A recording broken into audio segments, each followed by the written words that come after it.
রমজান সামনে, আমার এতগুলো কথা বলার উদ্দেশ্য এটাই। মাহে রমজান সামনে, আল্লাহ যেন বলছে বান্দা 11 মাসের ঘাটতি কমতি যা হইছে তো হইছেই, চলো একবার ঘুরে দাঁড়াও বান্দা, একটা মাস কাজে লাগাও। দেখতে দেখতে আইয়ামাম মাদুদাত, অল্প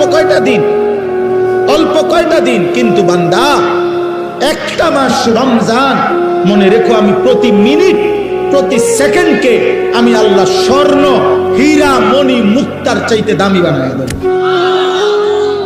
সেজদা দিবা একটা, আমি আল্লাহ গুনবো 70টা। সেজদা দিবা একটা, আমি কারো জন্য গুনবো 700, কারো জন্য 7,000, কারো জন্য 70,000, কারো জন্য 7 লাখ, কারো জন্য 70 লাখ, কারো জন্য 7 কোটি, কারো জন্য 70 কোটি, কারো জন্য 70,000 কোটি, কারো জন্য 70 লক্ষ কোটি। খোদার কসম হাদিসে আছে, কারো জন্য আল্লাহ ফেরেশতাকে বলবে, ফেরেশতা তুই পারতি না লিখতি সংখ্যাটা, আমি আসমানওয়ালা রব, আমি লিখব।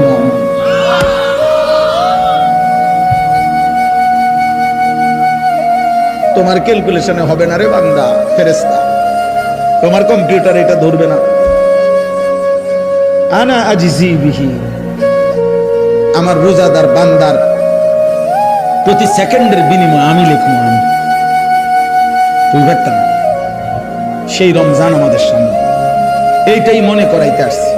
বলছি যে কিশোর ভাই, যুবক ভাই, গত 11 মাসের ব্যস্ততা থেকে বাবা মা বোন, পর্দার আড়ালের মা, উপস্থিত বয়স্ক চাচা বাবা, অভিভাবক, সবাই আমরা মুসলমান।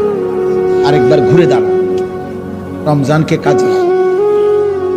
রমজান পরিবর্তনের মাস, রমজান হেদায়েতের মাস, রমজান জীবন সাজাইবার মাস, রমজান নিজেকে গড়ে তুলবার মাস, রমজান অফুরন্ত রহমতের মাস, রমজান অফুরন্ত মাগফিরাতের মাস, রমজান কোটি কোটি জাহান্নাম থেকে নাজাতের মাস। রমজানকে কাজে লাগা, রমজানকে কাজে লাগা। সারা বছরের দুনিয়া, উপার্জন, ব্যবসা, চাকরি, সারা বছরের পড়ালেখা, সব কিছুর চাইতে ব্যস্ততা ছেড়ে রমজানকে ভিন্নভাবে সাজান। আল্লাহ আমাদেরকে তৌফিক দান করে, বলেন আলহামদুলিল্লাহ।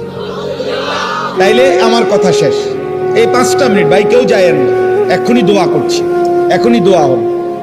কিন্তু আমার মূল বক্তব্য তাহলে এটা, লাআল্লাকুম তাত্তাকুন। আল্লাহ বলছেন রমজান আমি দিলাম, তোমরা বান্দা পালন করে দেখো, আমি